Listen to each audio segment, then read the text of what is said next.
Hello बच्चा party, welcome back to maths बना easy. हम पढ़ रहे हैं गणित प्रकाश एनसीईआरटी की new book figure it out. Question number 1 है find the values of the following expressions by writing the terms in each case. तो हमें टर्म्स पहले लिखनी है, उसके बाद हमने उसको वैल्यूज बतानी है। ठीक है, सो फर्स्ट वाले में हमारी टर्म क्या क्या हो जाएगी। सो इसमें हो जाएगी टर्म 28 एक टर्म हो गई, प्लस -7 एक टर्म हो गई, प्लस 8 एक टर्म हो गई। इसको सॉल्व करो तो हमारे पास आएगा 29। ठीक है, बी पार्ट 39 हमारी एक टर्म हो गई। So this is 39, this is one term, plus -2 × 6 हमारी एक टर्म हो गई, प्लस 11 हमारा एक टर्म हो गया। ठीक है, सॉल्व करते हैं। सो दिस इज 39 प्लस 6 × 2 क्या होता है 12। सो ये हो गया हमारा -12 प्लस 11। सो ये हो गया हमारा 38। Next c part. So c part को यहाँ पे सॉल्व करते हैं। सो 40 हमारी एक टर्म हो गई, प्लस -10 हमारी एक टर्म हो गई, प्लस 10 हमारी एक टर्म हो गई, प्लस 10 हमारी एक टर्म हो गई। ठीक है, सो हमारा टोटल कितना हो गया, आंसर आएगा 50।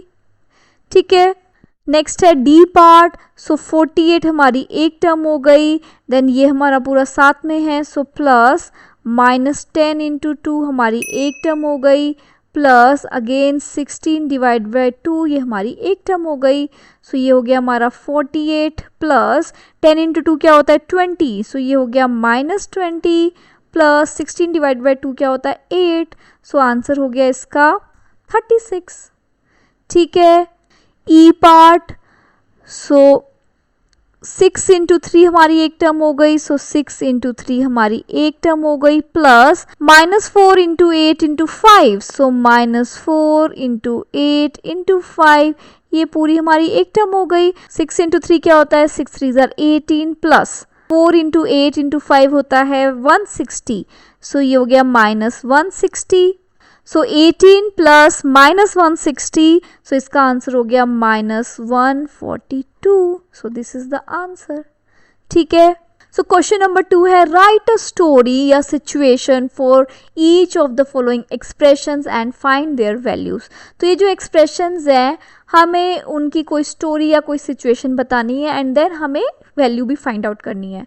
सो सिचुएशन क्या हो सकती है, for example I have 89 tokens, मेरे पास 89 टोकन्स थे। My friend Aditya gave me 21 more tokens and one of my friend Ravi took 10 more tokens from मी।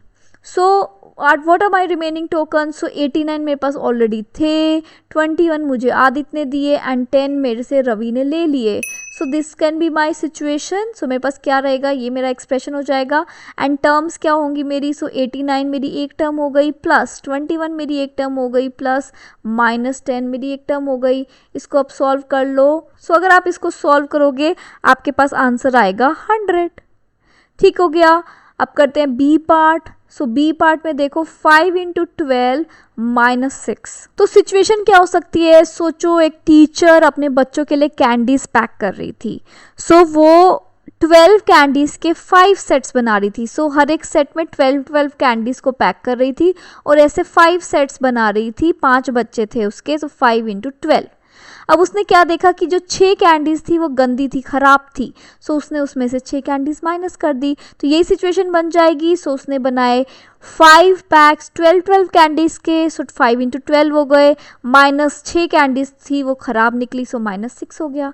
ठीक है, अब इसकी हमारी टर्म्स क्या हो जाएंगी, एक हमारी टर्म हो जाएगी 5 × 12, ये हमारी एक टर्म हो गई, प्लस -6 हमारी एक टर्म हो गई। सो 5 × 12 हमारा क्या होता है 60 -6, सो ये हो गया हमारा 54 आंसर। सो अब उसके पास बची 54 कैंडीज। ठीक है, नेक्स्ट सी पार्ट है। सो 4 × 9 + 2 × 6। तो इसका एक क्या सिचुएशन हो सकती है, सोचो किसी इवेंट के लिए 4 रोज में तो 9 चेयर्स अरेंज कर रहे हैं। सो 4 रोज ऐसी हैं जिसमें 9 चेयर्स अरेंज कर रहे हैं। ठीक है, सो 1 2 3 4 5 6 7 8 9 ऐसी 4 रोज हैं और 2 रोज ऐसी हैं जिसमें 6 चेयर्स अरेंज कर रहे हैं। 6 चेयर्स ऐसे अरेंज कर रहे हैं, ऐसी हैं 2 रोज। तो टोटल हमारी चेयर्स कितनी हो गई। सो 4 × 9 4 रोज में 9 चेयर्स लगी हैं प्लस 2 रोज में 6 चेयर लगी हैं। सो ये हमारा एक्सप्रेशन हो गया इस सिचुएशन के लिए। सॉल्व कैसे करेंगे इसको, हमारे टर्म्स क्या हो गए, 4 इंटू 9 ये हमारी एक टर्म हो गई, प्लस 2 इंटू 6 ये हमारी एक टर्म हो गई। So 4 into 9 is 36 plus 2 into 6 is 12। So 36 plus 12 हमारा आ गया 48 आंसर। ठीक है, सो टोटल थी हमारे पास 48 चेयर्स। तो ऐसे आपको इन क्वेश्चंस को सॉल्व करना है। ठीक है ना। नेक्स्ट क्वेश्चन नंबर 3 है, for each of the following situations right the expression describing the situation, identify it's terms and find the value. तो हमें एक्सप्रेशन लिखना है। देखो अभी हमने सिचुएशन खुद बनाई थी लास्ट क्वेश्चन में, इसमें सिचुएशन दी हुई है, हमें क्या लिखना है, एक तो हमें एक्सप्रेशन लिखना है, फिर हमें टर्म्स आइडेंटिफाई करनी है और फिर हमें वैल्यू भी निकालनी है। सो फर्स्ट है, queen Alia gave 100 gold coins to princess Elsa. Elsa को आलिया ने 100 गोल्ड कॉइन्स दिए and 100 gold coins to princess Anna. Anna को भी 100 गोल्ड कॉइन्स दिए आलिया ने। Princess Elsa use the coins to start a business. Elsa ने business में लगा दिए एंड डबल्ड हर कॉइन्स, अपने कॉइन्स को डबल कर लिया। Anna bought jewellery and has only half of the coins left. और आना ने ज्वेलरी खरीद ली और उसके अब कॉइन्स आधे ही बचे। Right an expression describe how many gold coins princess Elsa and princess आना टुगेदर हैव। तो अब प्रिंसेस एल्सा के पास कितने हैं और प्रिंसेस आना के पास टोटल कितने कॉइन्स हैं, उसका हमें एक्सप्रेशन लिखना है। ठीक है, सो एल्सा के पास पहले कितने थे, सो एल्सा और एना दोनों का लिखना है। सो एल्सा के पास पहले कितने थे, पहले थे 100 गोल्ड कॉइन्स। फिर एल्सा ने कर लिया बिजनेस और बिजनेस में उसने अपने कॉइन्स को डबल कर लिया। सो अब एल्सा के पास कितने कॉइन्स हो गए, सो 2 इंटू 100 गोल्ड कॉइन्स हो गए एल्सा के पास। प्लस आना के पास कितने गोल्ड कॉइन्स थे, पहले आना के पास गोल्ड कॉइन्स थे 100। आना को भी 100 गोल्ड कॉइन्स मिले थे, बट उसने क्या किया, ज्वेलरी खरीद ली और अब उसके हाफ हो गए गोल्ड कॉइन्स। तो अब उसके पास कितने गोल्ड कॉइन्स बचे, उसके पास बचे 100 डिवाइड बाई 2। तो ये हो गया हमारा एक्सप्रेशन। टर्म्स इसकी क्या क्या हो जाएंगी, सो इसकी टर्म्स हो जाएंगी, एक तो ये हमारी टर्म हो जाएगी और एक ये टर्म हो जाएगी। अब इसको सॉल्व कर लेते हैं। सो 2 into 100 is 200 plus 100 divide by 2 will be 50। सो हमारा आंसर आ गया 250 गोल्ड कॉइन्स। ठीक है। A metro train ticket between two stations is ₹40 for an adult and ₹20 for a child. So 40 rupees है adult का ticket and 20 rupees है child का ticket. What is the total cost of the tickets? हमें total cost बतानी है for 4 adults and 3 children. So 4 adults हैं, so 4 into 40 हो गया, plus 3 children है, so 3 into 20 हो गया। तो हमारी टर्म्स क्या हो गई, ये 4 इंटू 40 एक टर्म हो गई, 3 इंटू 20 एक टर्म हो गई। So 4 into 40 will be 160 plus 3 into 20 will be 60। So answer आ गया इसका 220। सो हमारा टोटल कॉस्ट 4 एडल्ट और 3 बच्चों का हो गया ₹220। ठीक है। सेकेंड पार्ट में बोल रहे हैं for 2 groups having 3 adult each. 2 groups हैं और हर एक ग्रुप में कितने एडल्ट्स हैं, 3 एडल्ट्स हैं।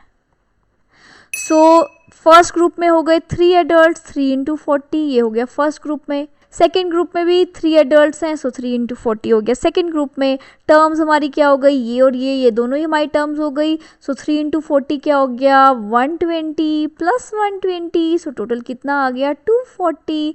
सो सेकेंड का आंसर हो गया 240 रुपीज़। नेक्स्ट बोल रहे हैं find the total height of the window by writing an expression describing the relationship among the measurements shown in the picture। तो हमें टोटल हाइट निकालनी है विंडो की और हमें यहाँ पे कुछ कुछ चीज़ें दी हुई है, हमें बताना है टोटल हाइट कितनी है। ठीक है, तो अब ये देखो बॉर्डर हो गया 3 सेंटीमीटर का। सो बॉर्डर यहाँ ऊपर भी है, बॉर्डर यहाँ नीचे भी बॉर्डर है। सो 3 सेंटीमीटर का तो बॉर्डर हो गया। सो हमारा 2 इंटू 3 एक तो ये हो गया। देन जो ग्रिल्स हैं हमारी 2 सेंटीमीटर की। कितनी ग्रिल्स हैं देखो, 1 2 3 4 5 6। सो हमारे पास 6 ग्रिल्स हैं और हर एक ग्रिल है 2 सेंटीमीटर की। प्लस गैप कितने सेंटीमीटर का है, गैप है 5 सेंटीमीटर का। सो गैप हमारा कहाँ कहाँ है, देखो ये गैप है 1 2 3 4 5 6 7, टोटल हमारे पास 7 गैप्स हैं और हर एक गैप है 5 सेंटीमीटर का। तो ये तो हमारा एक्सप्रेशन हो गया। टर्म्स हमारी क्या क्या हो गई, 2 इंटू 3 एक टर्म हो गई, 6 इंटू 2 एक टर्म हो गई, 7 इंटू 5 एक टर्म हो गई।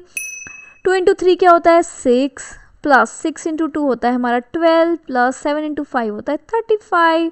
सो ऐड कर लो, तो ये हो गया हमारा 53 सेंटीमीटर। सो जो टोटल हाइट हो गई विंडो की वो हो गई 53 सेंटीमीटर। सो आई होप आपको ये फिगर इट आउट अच्छे से समझ में आ गया। नेक्स्ट वीडियो में हम स्टार्ट करेंगे रिमूविंग द ब्रैकेट्स। तब तक के लिए bye bye, take care, stay motivated and keep smiling.